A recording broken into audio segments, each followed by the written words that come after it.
Praise lord అండి. బాగున్నారా అందరూ? ఉదయకాల సమయంలో దేవుని మాటల కొరకు ఎదురు చూస్తున్నారు కదా. పరిశుద్ధాత్మ దేవుడు ఉదయకాల సమయం మాట్లాడుతున్న తన ప్రత్యేకింపబడిన మాటలు నెహెమ్యా గ్రంథం 8వ అధ్యాయం 10వ వచనం. మీరు దుఃఖపడకుడి, యెహోవా యందు ఆనందించడం వలన మీరు బలం పొందెదరు. ఆమేన్. Praise lord. దేవుని నామానికి మహిమ కలుగునుగాక. దుఃఖపడకుండా దేవుని యందు ఆనందించే వారిగా ఉందామండి. పరిస్థితులను బట్టి దుఃఖపడే వారిగా ఉన్నారేమో.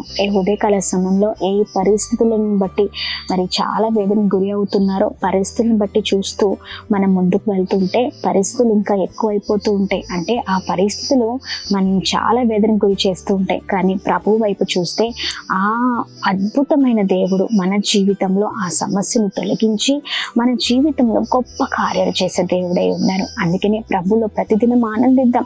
ప్రభు ఇచ్చిన ప్రతిదాన్ని స్వీకరిద్దాం. చక్కగా ఆనందిస్తూ, దేవా నాకు ఈ పరిస్థితులలో నీ సహాయం నాకు కావాలని అడిగినప్పుడు నిశ్చయంగా ప్రభు తోడే ఉండే దేవుడు. అందుకనే ఈ వాగ్దానం చేత పట్టుకుని ఉదయకాల సమయంలో బలంగా ముందుకు సాగుదాం.